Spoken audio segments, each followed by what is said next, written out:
আমি অনেক টাকা আয় করি কিন্তু তারপরও পকেটে মাস শেষে কোনো টাকাই থাকে না। এই একটা বাক্য আমাদের দেশের মধ্যবিত্ত সমাজের সবচেয়ে বড় দীর্ঘশ্বাস। আচ্ছা, একবার একটু ভাবুন তো, আপনার দাদা বা নানা যখন খুব অল্প টাকা আয় করতেন তখন তারা কিভাবে জমি কিনতেন বা বড় সংসার চালাতেন, আর আজ আপনি হাজার হাজার টাকা ইনকাম করার পরও মাসের 20 তারিখের মধ্যে হাতে কিছুই থাকে না। পার্থক্যটা কোথায়? আর এই জিনিসটি আজকের এই ভিডিওতে আমি আপনাদেরকে পার্কিন্স ল নামে একটা ল রয়েছে যেখানে বোঝা যায় আসলে আপনার হাতের টাকা কোথায় যায়, এই বিষয়টি শেয়ার করব। আর কোন ফর্মুলায় আসলেই টাকা জমানো যায় এবং জমানো উচিত এই জিনিসটি শেয়ার করব। আর একটা মজার জিনিস শেয়ার করব, একটা মাত্র অভ্যাস যদি আপনি আপনার লাইফ থেকে পরিবর্তন করতে পারেন তাহলে আপনি 1 বছরের মধ্যে একটা ছোট বিজনেস শুরু করতে পারবেন। কিভাবে শুরু করবেন সেটি ভিডিও শেষ অংশে বলছি। এছাড়াও আরো কিছু মজার জিনিস শেয়ার করব, মুদ্রাস্ফীতি আপনাকে কিভাবে ধ্বংস করছে, শপিং সাইকোলজি কিভাবে আপনাকে ধ্বংস করছে। সো অনেক বিষয় এই ভিডিওতে শেয়ার করব, একটু মনোযোগ দিয়ে ভিডিওটি দেখুন কারণ এই ভিডিওটি আপনার লাইফ চেঞ্জিং ভিডিও হতে পারে। সবার প্রথম পার্কিন্স ল এবং আমাদের জীবনযাত্রার মান এই বিষয়টি বুঝি। টাকা জমাতে না পারার বৈজ্ঞানিক কারণ হলো পার্কিন্স ল। এই সূত্রটি বলে মানুষের খরচ সবসময় তার আয়ের সমান হয়ে যায়। অর্থাৎ আপনার বেতন যদি 20,000 টাকা থেকে বেড়ে 50,000 টাকা হয়, আপনার ব্রেন সাথে সাথেই এমন সব খরচ খুঁজে বের করে যাতে করে আপনার খরচও সেই 50,000 টাকায় চলে যায়। আর আমরা ভাবি আমরা এই খরচটা বাড়াচ্ছি কারণ আমাদের স্ট্যান্ডার্ড অফ লিভিং লাগবে। আর এই যে স্ট্যান্ডার্ড অফ লিভিং যেটার ভিতরে আমরা ডুবে রয়েছি, এটিই আসল ফাঁদ আমাদের টাকা না জমতে দেওয়ার। দেখবেন বেতন বাড়লেই আমরা বড় বাসা খুঁজি, আরেকটু আরামে থাকবো, দামি স্মার্টফোন কিনি, বাইক কিনি, ল্যাপটপ কিনি, অপ্রয়োজনীয় জায়গায় খরচ করি। আগে যেখানে 5 টাকার চা খেতাম এখন 50 টাকার চা খাই। কিন্তু যারা সাকসেসফুল লোক তারা যেটি ভাবে লিভ বিলো দ্য মিনস, মানে আপনার ঠিক যতটুকু দরকার ততটুকুই খরচ করুন, তার থেকে 1 টাকাও বেশি খরচ করবেন না। দেখুন, বড় লোকেরা বড় লোক হয় কারণ তারা জীবনের শুরুতে গরিবদের মতো করে জীবনযাপন কাটায় এবং যেই টাকা বাঁচায় সেই টাকা দিয়ে কোথাও না কোথাও ইনভেস্ট করে। আর গরিবেরা সারা জীবন গরিব থাকে, এটির কারণ হচ্ছে তারা নিজেদেরকে বড় লোকদের মতো করে দেখানোর চেষ্টা করে সব টাকা খরচ করে ফেলে। এখন আপনিই একটু ভেবে দেখুন আপনি কোন লাইনে থাকতে চান এবং এই মুহূর্তে আপনি আসলে কোন লাইনে রয়েছেন। এবার দ্বিতীয় জিনিসটি হচ্ছে টাকা সেভ করার আসল ফর্মুলা হচ্ছে 50-30-20 রুল। এই রুলটি অনুযায়ী 50% টাকা মানে আপনার বেতনের 50% টাকা আপনার যত ধরনের প্রয়োজনীয় খরচ রয়েছে, বাসা ভাড়া, বাজার, 30% টাকা রাখবেন। আপনি এটি হয়তোবা পুরোপুরি জমাবেন, নয়তোবা এখান থেকে কিছু টাকা ফ্যামিলিতে যদি কোনো বিপদ আপদ, রোগ বালাই কোনো কিছুর কারণে লাগে সেখানে খরচ করবেন, নয়তো পুরো টাকাটাই সেভ করবেন। আর বাকি রইল 20% টাকা, সেই টাকাটা আপনি সম্পূর্ণ আলাদা রাখবেন, যেই টাকা আপনি পরবর্তীতে কোথাও না কোথাও ইনভেস্ট করবেন। এবং এই রুলটি সারা বিশ্বে সকল মানুষের কাছে গ্রহণযোগ্য একটি রুল। এই রুলটি যারা মেনেছে তারা জীবনে সাকসেস হয়েছে। ধরুন আপনার বেতন 50,000 টাকা, এখন এই টাকার 20% টাকা কত হয়, সেটি হচ্ছে 10,000 টাকা। এখন এই 10,000 টাকা আপনি যদি 1 বছর পর্যন্ত জমান তাহলে আপনার হবে 1,20,000 টাকা। এই টাকা কিন্তু আপনি কোথাও না কোথাও ইনভেস্ট করতে পারেন, মানে ছোট একটা বিজনেস দিতে পারেন। এর মানে দাঁড়ালো আপনি প্রতি বছর এই 20% টাকা দিয়ে একটা করে ছোট ছোট বিজনেস সেট আপ করতে পারেন। আর এরপর দেখা যাবে একটা সময় আপনার চারপাশ থেকে অল্প অল্প করে বেশ ভালো একটা ইনকাম চলে আসবে, তখন আর আপনার নিজের সেই যে চাকরিটা কষ্ট করে করতেছেন সেটি আর করা লাগবে না। আর এটিকেই বলে রিয়েল ফাইন্যান্সিয়াল ফ্রিডম। এবার বলি একটা অভ্যাস আপনি যদি পাল্টাতে পারেন আপনি প্রতি বছর একটা করে ছোট বিজনেস শুরু করতে পারবেন। সেটি কি আমি আপনাকে বলতেছি, এটি হচ্ছে লেটস ফ্যাক্টর, মানে খুচরা খরচের দৈত্য। আপনি একটু খেয়াল করে দেখেন আপনি দিনে কয় কাপ চা খান, বাহিরে দোকানে কয় কাপ চা খান, অনেকেই সিগারেট বা ধূমপান করেন, তারা তো মিনিমাম 100 থেকে 150 টাকা খরচ এখানে করেন। পাশাপাশি অনেকে যেটি করে অল্প একটু জায়গা সেটিও হেঁটে যেতে চায় না, সেটিতেও রিক্সা খরচ করবে। এখন এই যে ছোট ছোট খরচ এগুলো যদি আপনি একটু কন্ট্রোল করতে পারেন আপনার আকস্মিক পরিবর্তন হবে আপনার লাইফে। ধরেন আপনি এভাবে করে অপ্রয়োজনীয় খরচ করেন প্রতিদিন 200 টাকা। এগুলো খুব ছোট ছোট খরচ, চোখে দেখা যায় না, কিন্তু সারাদিন মিলে 200 টাকা হয়ে যায়। এখন 200 টাকা হলে মাসে কত টাকা হয়? 6,000 টাকা। এটি বছরে যেয়ে দাঁড়ায় 72,000 টাকা। 72,000 টাকা কিন্তু অনেক টাকা।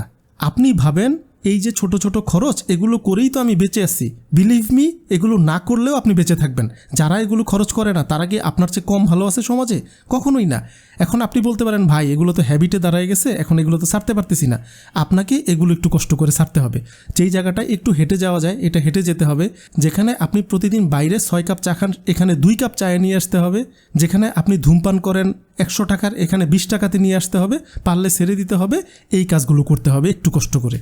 আর এই কাজগুলো আপনি কয় বছর করবেন? 2 বছর, 3 বছর, 4 বছর। এরপর দেখবেন আপনি ফাইন্যান্সিয়াল ফ্রিডমে চলে আসবেন যদি একটু ব্রেনটাকে খাটিয়ে কাজটা করেন। এখন এই যে আপনি 72,000 টাকা জমালেন 1 বছরে, এই টাকাটা দিয়ে তো ছোট একটা বিজনেস শুরু করা যায়। আপনি কারোর সাথে পার্টনারশিপে বিজনেস দিতে পারেন, আপনি নিজে কিছু পণ্য এনে অনলাইনে সেল করতে পারেন, আপনি যাই করেন এই 72,000 টাকা দিয়ে একটা বছরে আপনার শুধুমাত্র সেই ব্যাড হ্যাবিটের খরচগুলো কমিয়ে ফেললেই প্রতি বছর একটা করে আপনি বিজনেস শুরু করতে পারেন। এখন আপনিই ভাবেন টাকা আপনার কোথায় চলে যাচ্ছে, আর এটির মোড়কে একটু ঘুরিয়ে দিলেই টাকা আপনার উল্টো টাকা নিয়ে আসতেছে। সো বিষয়টি বোঝার চেষ্টা করুন। এরপর মারাত্মক একটা সমস্যা, আমরা যেই সমস্যাটির কারণে আমাদের নিজেদের টাকাকে আগুন জ্বালিয়ে নষ্ট করে ফেলতেছি সেটি হচ্ছে আমাদের শপিং সাইকোলজি। এবং সাথে সাথে 72 ঘন্টা, এই বিষয়টা মনে রাখেন বলতেছি। দেখবেন আমাদের টাকাগুলো নিয়ে যাওয়ার জন্য সকল ধরনের কোম্পানি এমন এমন অফার নিয়ে আসে আমাদের সামনে, আমরা না কিনে পারিই না। আপনি এই মুহূর্তে যে কোনো শপিং সেন্টারে যান, কোথাও না কোথাও বড় অফার আপনি পেয়েই যাবেন। আর যখন বড় অফার পাবেন আপনি আর নিজেকে আটকাতে পারবেন না। ঠিক কোম্পানি এই কাজটাই বছরকে বছর করে যাচ্ছে, এই আপনাদের কাছ থেকে টাকাগুলো চুষে নিয়ে যাওয়ার জন্য। আচ্ছা আপনিই বলেন, তারা যে অফার দিয়েছে তারা কি লসে দিয়েছে? না, তারা লসে দেয় নাই, তারা এখান থেকেও লাভ করতেছে। কিন্তু তারা এটাকে একটা চালাকি হিসাবে নিয়েছে। এই চালাকিটা করে প্রতি মাসে আপনার কাছ থেকে কিছু না কিছু টাকা নিয়ে যায়, বছর শেষে হিউজ টাকা নিয়ে যায়। তাহলে আপনার টাকা তারা সিস্টেম করে আপনার কাছ থেকে নিয়ে যাচ্ছে, আপনি বুঝতেই পারতেছেন না। আচ্ছা একটা জিনিস একটু চিন্তা করুন তো, আজকে থেকে 5 থেকে 7 বছর আগে আপনি যখন বাবার টাকায় চলতেন, বা এখন যারা ভিডিও দেখতেছেন তারা অনেকেই বাবার টাকায় চলেন, আপনাদের কি অল্প ড্রেসে চলতে পারতেছিলেন না? হ্যাঁ পারতেছিলেন, খুব সুন্দরভাবে চলতে পারতেছিলেন। এখন তাহলে প্রতি মাসে কেন ড্রেস চেঞ্জ করা লাগে? এত এত ড্রেস মানুষের বাসায় হয়ে গিয়েছে যে এর জন্য আলাদা একটা রুম লাগে ড্রেস রাখার জন্য। তো কি দরকার? এই জিনিসগুলাই হলো সেই কোম্পানিগুলো চালাকি করে রাখে আর আপনার টাকাগুলোকে নিয়ে যায়। সো এখানে 72 ঘন্টা নামে একটা রুল রয়েছে। এই রুলটা মজার। আপনি যদি কোনো কিছু কিনে ফেলতেই চান, নিজেকে আর কোনোভাবে কন্ট্রোল করতেই পারতেছেন না, তাহলে আপনি 72 ঘন্টা অফ চান, মানে 72 ঘন্টা আপনি সেই পণ্যটা কিনবেন না। সেটা কেন বলতেছি, 72 ঘন্টা পর মানুষের ব্রেনে সেই ক্রেজিনেসটা থাকে না, যেই ক্রেজিনেসের কারণে সেই জিনিসটা আপনি কিনেই ফেলবেন। 72 ঘন্টা পর আপনার ব্রেনটা নর্মাল পজিশনে চলে আসে, আর নর্মাল পজিশনেই মানুষ সঠিক চিন্তা করতে পারে, সুস্থ চিন্তা করতে পারে সেই জিনিসটা আসলে কি আপনার লাগবে নাকি লাগবে না। এবার লাগলে আপনি অবশ্যই কিনেন, না লাগলে বাদ দিয়ে দেন। এটা সায়েন্টিফিক্যালি প্রমাণিত, আপনার এই জিনিসটা ফলো করা উচিত। এবার বলি আরেকটি গুরুত্বপূর্ণ কথা। দেখুন, বিন্দু বিন্দু জল যখন আপনি একটি কলসের মধ্যে ঢালতে থাকবেন কন্টিনিউয়াসলি, তখন সেটি কিছু সময় পরেই পূর্ণ হয়ে যাবে। ঠিক তেমনি অল্প অল্প সঞ্চয়ের মাধ্যমেই বিদ্যা, ধর্ম এবং ধন এগুলো বৃদ্ধি পায়। আপনি পড়াশোনা করেন, অল্প অল্প করে পড়াশোনা করেন, আপনি জ্ঞানী হয়ে যাবেন। আপনি অল্প অল্প করে ধর্মকর্ম শুরু করেন, একটা সময় প্রচুর ধর্ম করতে পারবেন। আপনি অল্প অল্প করে টাকা জমান, একটা সময় দেখবেন ধনী হয়ে গিয়েছেন। এই 3টা জিনিস অল্প অল্প করেই শুরু করতে হয়, অল্প অল্প করে সারা বছর করলে অনেক হয়ে যায়। দেখুন, টাকা জমানো কোনো শাস্তির নাম নয়, এটি একটি ভবিষ্যৎকে সেফটি দেওয়ার প্রসেস। আর এই প্রসেসটা যারাই ফলো করেছে তারাই লাইফে অনেক ভালো করেছে। ঠিক আপনার দাদা এবং নানার মতো, তারা লাইফে অল্প অল্প করে টাকা ইনকাম করেছে এবং সেখান থেকে অল্প কিছু টাকা খরচ করে ম্যাক্সিমাম টাকায় জমিয়েছে এবং তাদের আজ অনেক কিছু হয়েছে। এখন আপনারা অনেকেই বিশাল এক সমস্যায় পড়েন, আপনারা সব কিছুই ফলো করতেছেন, সব রুলসই মানতেছেন, তারপরও লাইফে টাকার মুখ আর ভালো করে দেখতেছেন না। অনেক চেষ্টা করতেছেন, অনেক দিক থেকে অনেক কিছু জানার চেষ্টা করতেছেন, তারপরও লাইফে তেমন কোনো পরিবর্তন নাই। তাদের জন্য আমার এই ভিডিওটি। যদি হাতে সময় থাকে তাহলে এই স্ক্রিনে ক্লিক করে ভিডিওটি দেখে নিতে পারেন। পাশাপাশি ভিডিওটির লিঙ্ক আমি এই ভিডিও ডিসক্রিপশন এবং কমেন্ট সেকশনে দিয়ে দিব, আপনারা চাইলে সেই জায়গা থেকেও ক্লিক করে দেখে নিতে পারেন। সবার শেষে একটা লাইক করতে ভুলবেন না, একটু কষ্ট করে ভিডিওটা শেয়ার করে দিবেন। ভালো থাকুন, সুস্থ থাকুন।